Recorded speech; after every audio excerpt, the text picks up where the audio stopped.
Alhamdulillah, wassalatu wassalamu ala rasulillah wa ala alihi wasallam. Syukron, terima kasih antum sudah hadir di sini. Barangkali untuk baik diskusi masalah keluarga atau masalah penyakit gitu ya. Mudah-mudahan Allah berikan jalan terbaik untuk proses perbaikan bahwa kebahagiaan baik di dunia urusan akhirat insyaallah.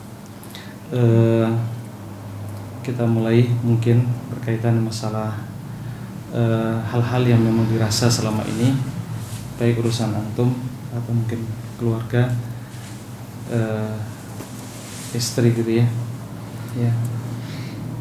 Maaf Mbak Siva, usia berapa sekarang? 32 tahun. 32. Kalau antum? 42. Oh, berarti anak sama antum sama ya? Hampir sama. Ya. Iya, 42 juga anak. Zuriat. Cuma lebih muda antum. Masya Allah. Mabruk insya Allah. Kira-kira dari Mbak Siva selama ini yang ada hal yang mungkin dikeluhkan gak? Baik sisi hal yang dirasa secara psikis atau secara fisik? Banyak sih, tapi yang paling kerasa banget itu psikis ya. Karena latar belakangnya sih karena efek apa sih namanya tuh, pendidikan orang tua. Jadi kan jadi kayak dari orang tua karena efeknya ke saya gitu lah, Ustaz. Jadi awalnya dari pas ayah saya meninggal usia 9 tahun itu kan, ibu saya ngurus saya sama anak-anak nih. Saya umur 9 tahun, adik saya 7 tahun, adik yang satunya lagi 5 tahun. Nah saat itu kayaknya kondisi ibu saya gak terlalu siap, jauh dari saudara segala macamnya. Jadi pada saat ngurus anak tuh sambil psikisnya dia terganggu juga gitu. Pertanyaan saya lebih spesifik ke ini dulu, judulnya dalam arti yang seringkali terasa selama ini tuh sakit apa aja? Entahkah sering gampang kesel, gampang marah, atau sering pusing, atau sering yang paling kerasa itu. Itu dulu ya. Gejala awal. Yang paling kerasa yang pasti insomnia. Insomnia, susah tidur. Susah tidur. Terus mood swing kali ya. Jadi apa sih, moodnya tuh naik turun lah. Dalam artian kadang kalau lagi baik manis banget, nanti tiba-tiba itu ya, tiba-tiba temperamen, tiba-tiba kalem lagi gitu, mood swing gitu. Kalau kayak pusing lebih ke ini sih, karena saya mungkin darah rendah kan, karena mungkin tidurnya bermasalah ya, karena bawaan dari orang tua juga. Jadi dari kecil banget saya tidur itu jarang tidur malam, justru tidurnya pagi. Maksudnya jadi kemungkinan kayaknya kebawa jadi ke tekanan darah yang rendah banget, kadang 80, 60, 90, 70. Jadi mungkin itu kali yang bikin jadi gampang pusing gitu. Terus apa ya? Yang terasa secara fisiknya mungkin sering gak enak? Kalau secara fisik sih nggak terlalu sih, paling mager, gampang, maksudnya malas aktivitas, malas gerak gitu-gitu. Tapi kalau kayak kerasa penyakit fisik sih alhamdulillah nggak ada. Baik. Ya, berarti kalau diambil kesimpulan tadi yang paling nampak itu adalah kaitan dengan psikis, ya. Lebih ke keseharian ya, baik urusan suami, anak-anak dan keluarga gitu ya. Baik. Orang tua dulu pisah cerai atau pisah meninggal? Meninggal. Posisinya meninggal pada usia 8 tahun tadi ya? 9 tahun. Siva anak keberapa? Anak pertama. Anak pertama. Adiknya laki perempuan? Yang kedua perempuan, yang terakhir laki-laki. 7 sama 5 waktu pas dulu, jadi beda 2 tahun. Oh, Masya Allah. Ayah tuh dulu tabib pengobat juga waktu zaman dulu, meninggal tahun 97. Tabib apa itu? Apa sih, kayak tukang ngobatin orang gitu di namanya Muhammad Ruzib, tau nggak? Nggak tahu deh, punya zaman dulu. Dia orang PKS soalnya. Iya dulu teman-temannya sana. Terus nah karena apa sih, mungkin dulu masih one man show kali ya, jadi kecapean akhirnya meninggal di usia muda, umur 35 tahun. Karena keletihan, kecapean banyak pasien. Gitu. Berarti terapisnya pakai metode apa? Itu kayak pijat, akupuntur, Masya Allah. bekam, itu jadi Menarik pencetus ya, bekam bagus. awal Mm-mm. tahun 97-an. Dari tahun 90-an. Oh iya, karena dulu kan Belum belum ada. menjamur seperti sekarang. Belum. Terus sekarang kayak kacang di mana-mana, Masya Allah. Dulu kan yang di HPA juga, kan HPA dulu itu ya Cukup viral juga. viral kan. Nah itu salah satu profesor yang bikin institut buat pelatihan pengobatannya itu pasien Abi saya. Masya Allah. Dia diabetes, diterapi sama Abi, dan Abi banyak ngasih ilmu ke dia. Akhirnya dia malah jadi pengen belajar ilmu herbal gitu. Jadi Oh, salah satu berarti ini. abinya dulu secara agama itu bagus ya. Tidak dalam arti tidak percaya ke dukun, tidak Enggak. percaya ke ini, Masya Allah. Abi dulu ini kalau Liko dulu sama sekarang udah rahimullah juga. Siapa ya namanya? Sedihnya. Ustadz Hilmi Aminuddin. Ilmu dulu ya.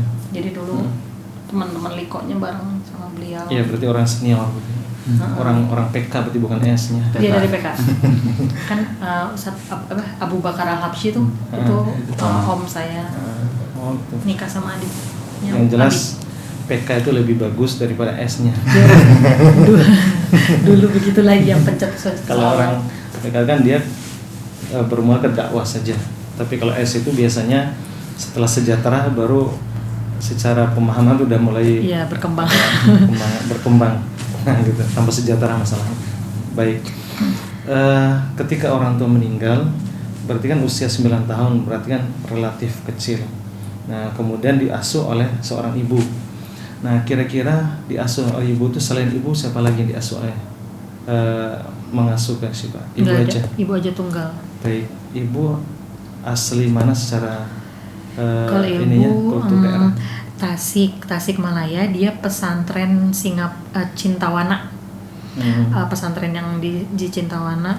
Nama pesantren Maaf, apa? ibu juga ikut aktivis juga dalam arti beliau ikut seperti bapak pemahaman. Enggak sih, ibu lebih pasif. Jadi dulu Abi ketemu sama orang, terus ngenalin sama Umi itu anak pesantren aja. Jadi kayak anak ininya pesantren lah. Pemilik pesantren gitu, anak turunan pesantren di Tasik.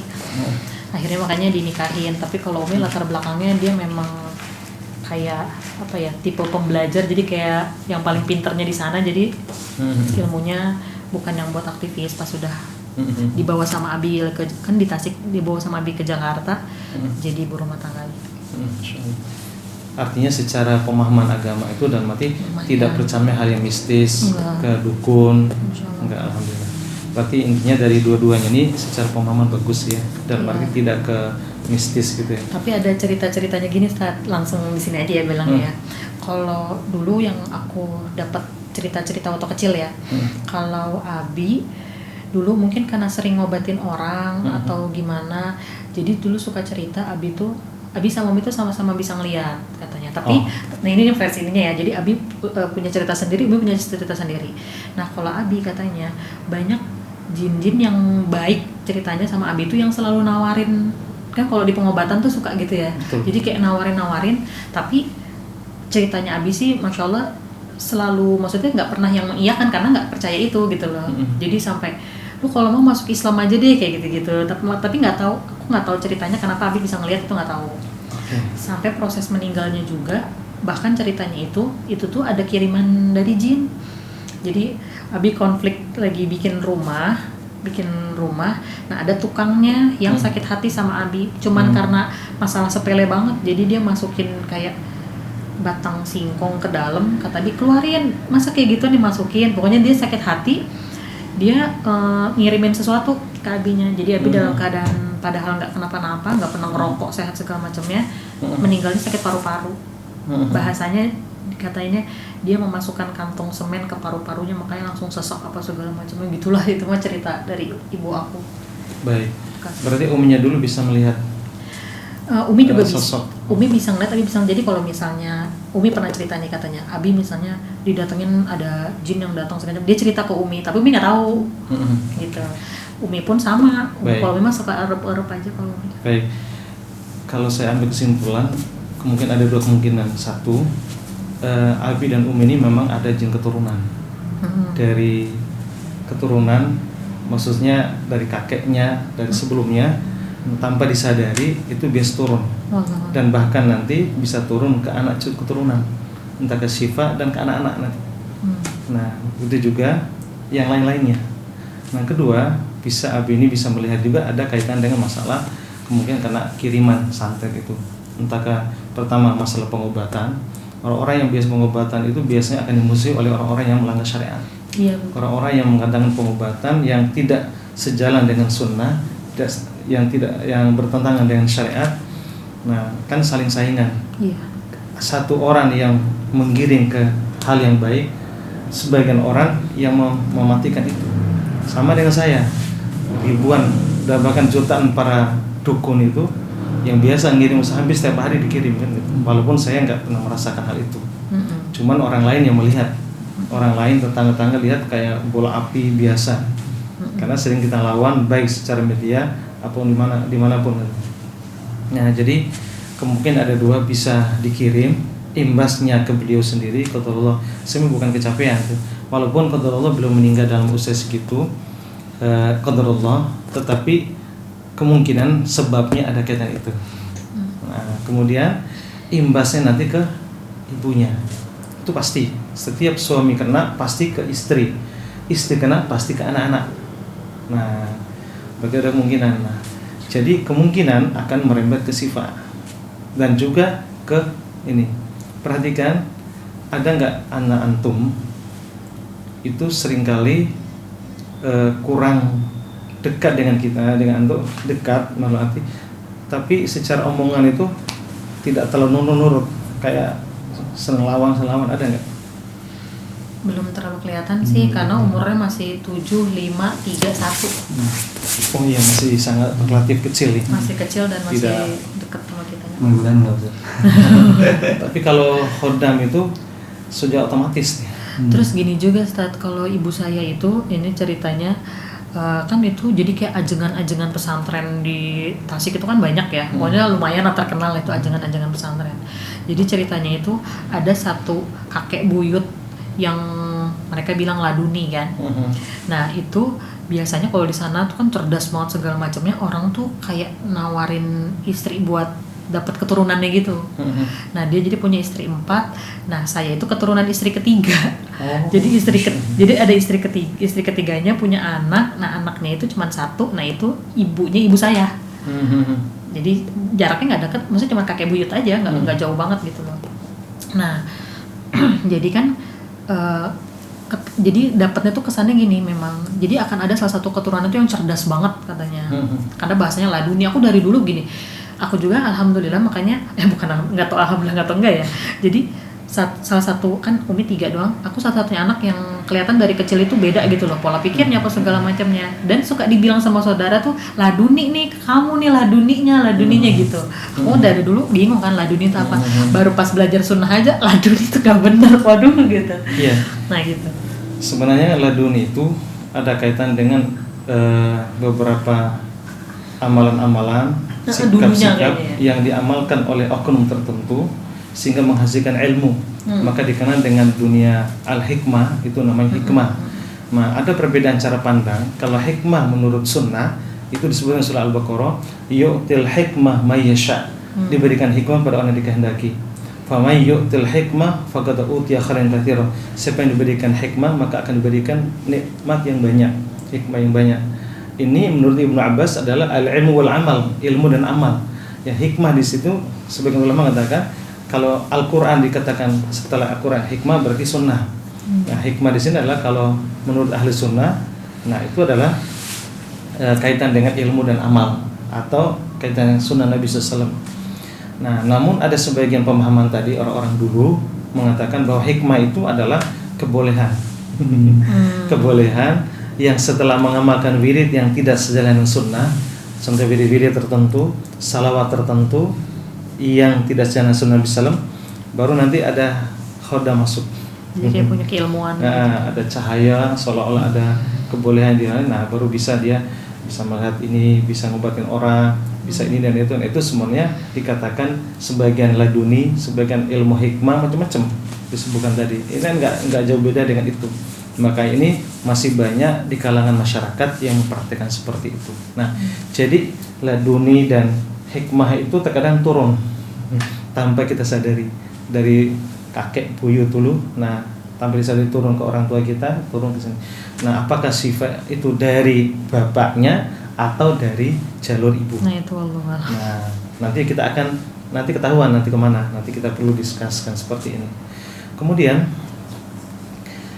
untuk memastikan sifat ini ada kaitan dengan jin khodam atau enggak. Nah, jin khodam itu kan ada berapa? Satu didapatkan karena keturunan tanpa kita sadari langsung, tanpa kita pelajari.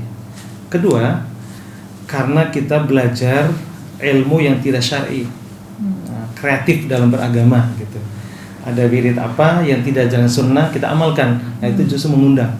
Contohnya wirid la ilaha illallah benar, tapi caranya yang gak tepat. Contoh la ilallah terus sampai joget begini, nanti ada sekian ribu kali ada cahaya yang datang. Nah, dari cahaya itu masuk, nah seolah-olah itu adalah suatu hal kelebihan. Ada seolah-olah ada cahaya dari Allah datang. Sebenarnya itu adalah jin khodam. Nah, itu yang ini yang masuk ke tubuh kita. Kemudian ketiga, khodam itu didapatkan karena dulu rajin ke dukun. Pada ke dukun secara otomatis kita masuk. Nah, itu diantara faktor-faktor tadi. Nah, kemudian tanda-tanda khodam itu, nah sekarang saya tanya ke Mbak Siva, tanda-tanda khodam itu diantaranya, pernah nggak Mbak Siva masuk sebuah ruangan dimanapun bisa membedakan ruangan ini, oh hawanya enak, ini hawanya nggak enak, terasa sekali-sekali bisa nggak merasakan? Bisa. Nah, itu ada. Kedua, kejadian di mana, deja vu ya, kejadian di mana kok saya pernah tahu kejadian ini, atau di mana gitu, kejadian apa kok kayak pernah tahu, tapi nggak tahu di mana, pernah nggak rasa? Deja vu suka. Deja vu, iya, berarti ini ada titisan. Ya kan, Nah, soalnya bingung ya di psikologi deja vu tuh apa gitu kan? Deja vu itu, nah kan dari ketika ilmu yang dipelajari ketika dikaitkan dengan seperti ini kan nanti pas. Tapi kalau ibu saya nih misalnya pernah di rumah kita yang mana ya, dia bisa ngomong tuh di pojokan itu tuh ada sih Umi. Kalau aku enggak, maksudnya aku nggak bisa ngeliat. Tapi aku kalau misalnya kayak hawa-hawa, iya hawanya nih nggak bener nih gitu-gitu kan. Pas kita belajar kan, Bismillah, assalamualaikum, udah gitu aja. Gitu. Jadi ibu itu agak ini dia tinggal di sini biasanya di pundak. Nah kemudian dari tembus ke sini, jadi dia tinggal di kelopak mata. Nah kelopak mata ini kata para ulama dan setiap saya tangani orang-orang yang memang punya kelebihan menurut sebagian orang, tapi menurut saya sebuah kelebihan itu kekurangan. Itu biasanya jinnya di sini. Nah indikasi ada jin di sini yaitu bisa melihat makhluk halus secara jelas, pasti di sini. Dan efeknya nanti gampang pusing. Kemudian gampang ngantuk, terkadang susah tidur. Kemudian melihat sesuatu tadi. Maaf ya kalau laki-laki biasanya mata keranjang gitu. Efeknya itu kasus gini banyak. Mana saya rukyah ustaz itu, saya tekan sini. Apa ustaz, antum mata keranjang? Iya katanya. Melihat istri itu biasa melihat orang lain, padahal biasa tapi cantiknya masya Allah. Atau melihat laki-laki suami itu biasa melihat orang lain, ganteng kayak apa gitu. Nah kayak gitu di sini biasanya. Nah kadang gampang ngantuk, kadang susah tidur. Nah gitu di daerah pelok mata. Nah itu ibu tadi sebenarnya ada gangguan di daerah sini, maka biasanya sering rasakan pening biasanya. Pernah ibu? Dia kalau pening enggak, tapi gangguan tidurnya mantap. Nah, itu makanya Umi sampai kalau Umi malah ini pernah ngamuk-ngamuk akhirnya sama teman-temannya dibawa ke rumah sakit jiwa. Jadi kalau kita kan bahasa bipolar ya. Jadi dia kena bipolar, jadi si psikisnya lebih kasihan lagi gitu, lebih. Nah, psikis itu didapatkan bisa karena pola asuh dari kedua orang tua. Kedua bisa karena khodam. Nah, khodam tadi itu yang bisa merubah mood kita seketika. Nah, ada secara psikisnya ada, kalau saya amati dari cerita sekilas Mbak Siva tadi, ada dua kemungkinan. Ada kaitan dengan jalur jin khodam. Kedua, ada kaitan dengan psikis. Nah, jalur ini kan lagi saya amati kaitan dengan masalah gangguan jin khodamnya. Nah biasanya di daerah sini. Nah cuman ada yang lihat langsung, ada yang merasakan tadi sekelibat lewat seret. Nah atau bisa merasakan tadi di mana ada sesuatu, ada sihir apa, langsung berasa respon tubuh. Respon itu kayak merinding. Ada dua hal yang tadi ya, bahwa ada psikisnya, kedua ada kaitan jin khodam. Nah ini kalau hanya menangani secara psikis pakai obat-obatan dari psikiater itu tidak menyelesaikan masalah. Kalau tangani beliau seperti ini, mau minum obat itu sebenarnya bagian dari golongan C, yaitu adalah narkoba. Nah bukan memberikan terbaik buat beliau, justru bikin mager. Bikin mager, obesitasnya bisa nambah ini dan itu. Nah jadi obat itu bersifat hanya menekan sementara lambung, asam lambung naik tadi akibat dari stres. Nah tapi tidak menyembuhkan, sehingga ketergantungan terus. Nah walaupun ada beberapa kasus yang agak parah, yang memang sulit sekali dialog ini susah, nah baru saya dulu ke psikiater dulu, minum obat dulu. Kalau udah ini baru bisa nyambung. Nah setelah kelamaan baru nanti lepas obat. Nah kadang-kadangnya seperti itu. Nah kalau beliau hal yang tadi yang moodnya berubah-ubah tadi sebenarnya ini ada kaitan dengan dua hal. Pertama psikis karena pola asuh, nanti saya akan telusuri semuanya. Kedua kaitan dengan jin keturunan, baik dari jalur ibu atau jalur bapak. Sekarang pertanyaan saya ke Sifa, secara perasaan dan hati Sifa itu lebih cenderung ke ayah atau ke abi atau ke umi? Aslinya ke abi. Oh iya, berarti jalur abi berarti.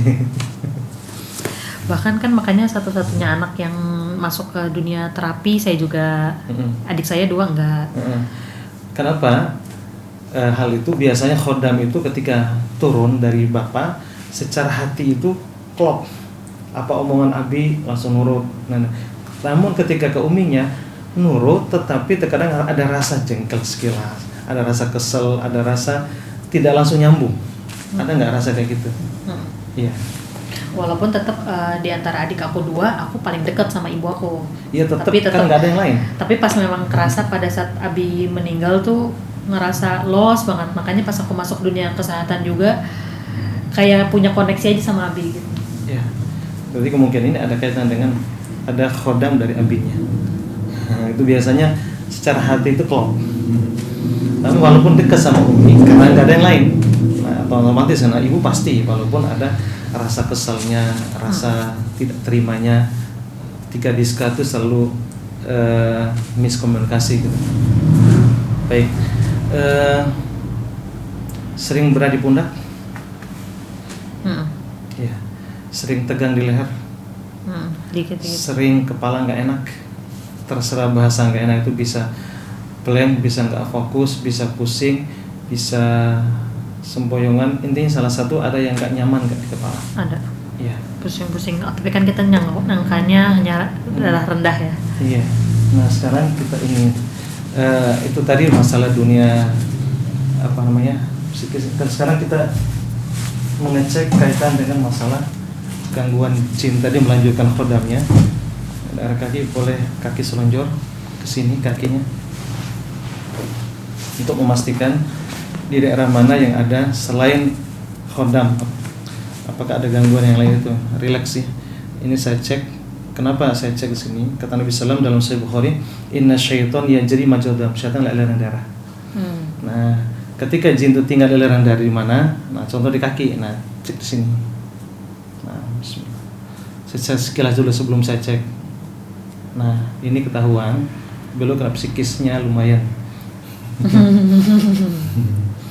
Nah, ini tebal itu menunjukkan sering gergetan ketika suatu hal yang tidak sesuai perasaan beliau, tersinggung sedikit langsung gitu gerget, sering gergetan kan, nahan kesel gitu.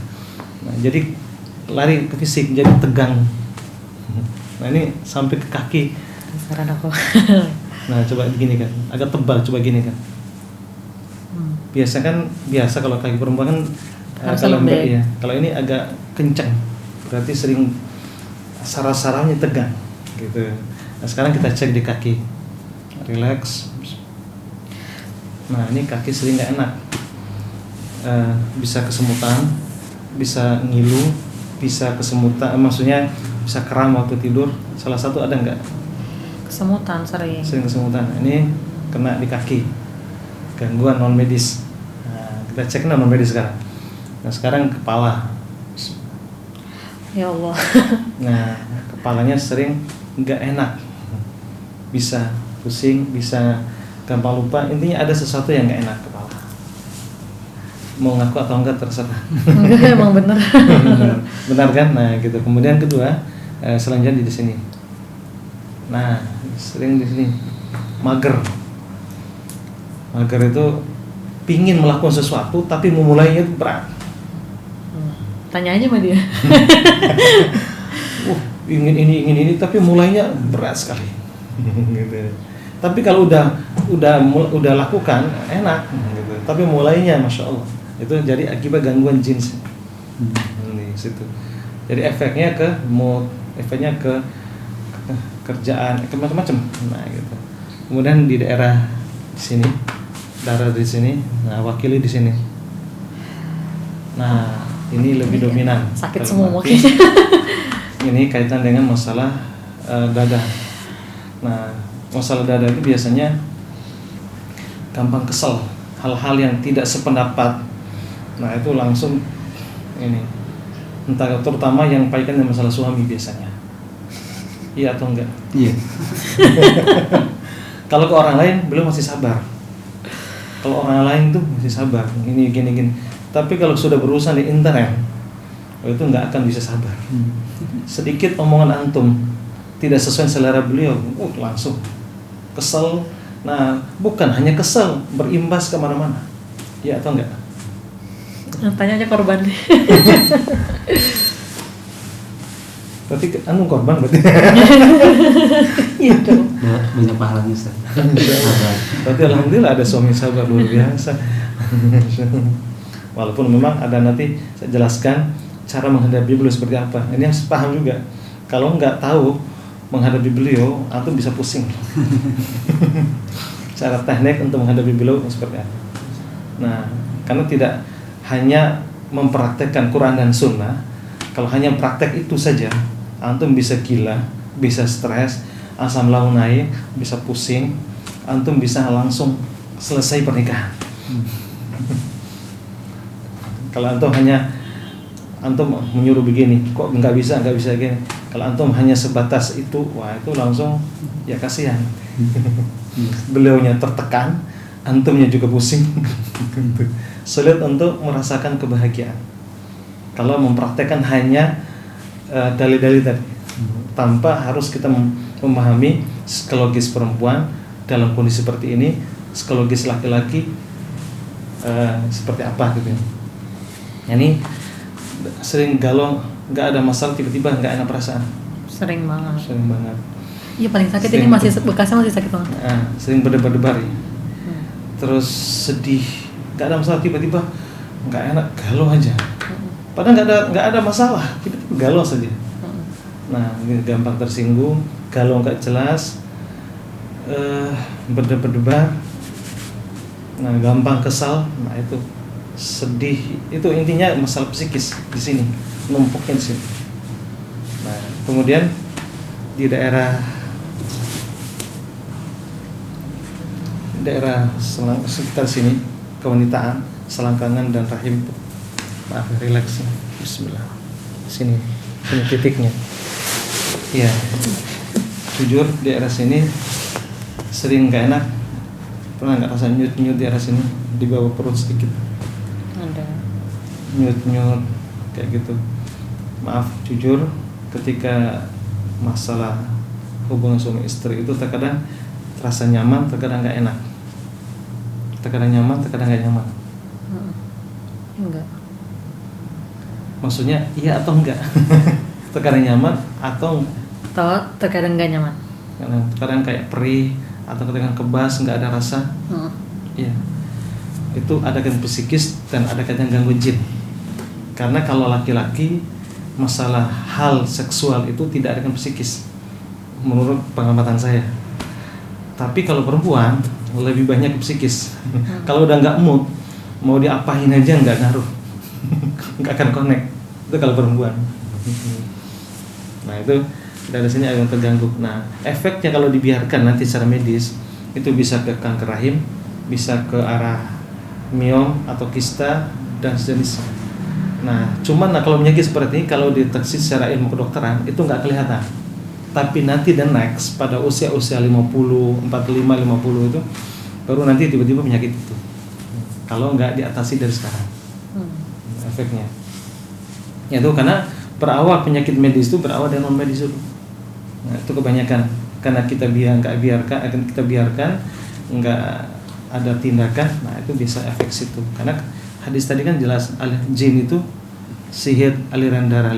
Ketika dia tinggal di situ, lama-lama oksigen aliran darah itu nggak lancar, jadi menimbulkan penyakit medis. Nah gitu. Makanya kebanyakan kanker darah, kanker payudara, kanker otak, kanker serviks, kanker kulit, macam-macam itu 90% menurut pengamatan saya yang saya tangani itu kebanyakan berawal dari non medis dulu.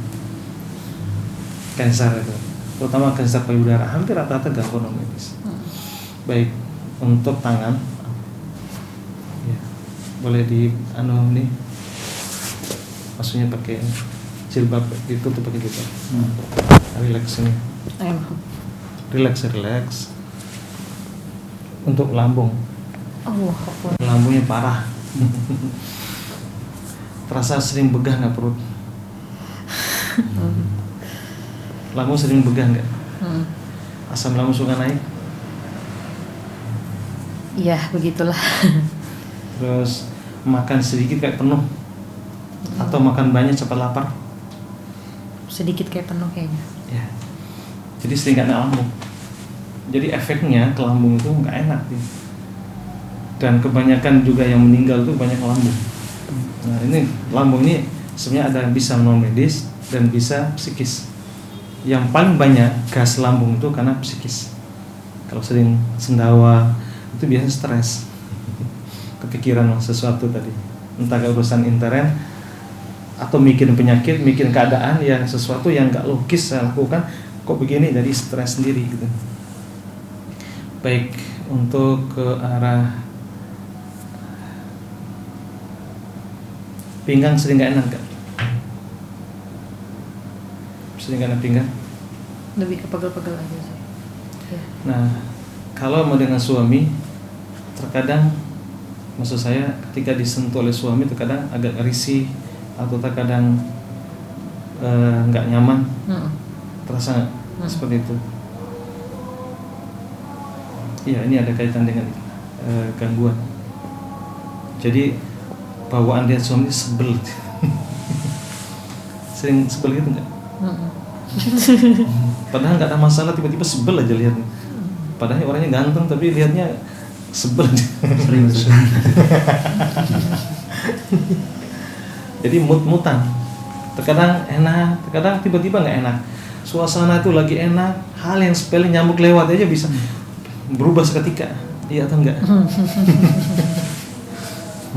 Sekedar nyamuk lewat ibaratnya. Misalnya komunikasi, lagi ngobrol apa, padahal kita nggak niatnya nyinggung, tapi perasa sekali, baper perasaan. Terkadang ada rasa kayak gitu nggak? Iya.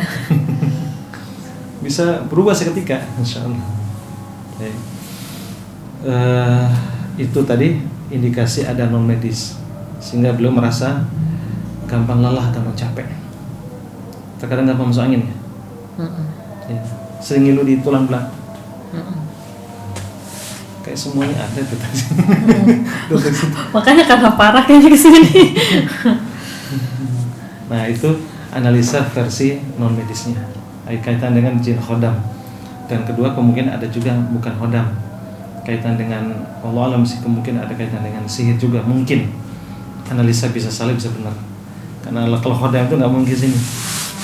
Saya pernah ada cerita juga nih Ustaz, sedikit waktu kan dulu saya suka terapi orang ya. Nah dulu ada satu pasien yang memang dia disihir, dia Jadi sebenarnya saya aslinya belum memahami ilmu ruqyah ya, tapi cukup paham lah kayak bacaan doanya apa segala macam, cuman tidak mendalami. Jadi saya kan lebih ke akupunturis ya. Saya dapat pasien udah detik-detik, mungkin saya ketemu dia 2 minggu sebelum dia meninggal. Saya datang, dia perutnya buncit dalam keadaan besar gitu. Aku bilang ini enggak, kan aku pencet nadinya. Pas pencet nadinya emang nadi sihir, karena tubuh badannya lemah tapi nadinya tegang, kayak energi beda. Oh, ini nadi beda, aku bilang. Pas tanya ini kenapa perutnya, dia cerita ujung-ujungnya sih itu disihir dia, jadi kayak dikirim. Kenapa bisa? Karena dia ngirim. Ya ampun, pokoknya mereka ada ribut dengan seseorang dan akhirnya mereka main kirim-kiriman. Dan itu statusnya udah lama. Alhamdulillah menantunya orang baik, jadi dia bilang jangan ke dokter, ini ibu harus dibenerin karena sihir-sihiran gitu. Dicarilah terapis yang muslim. Qadarullah aku yang masuk ke sana.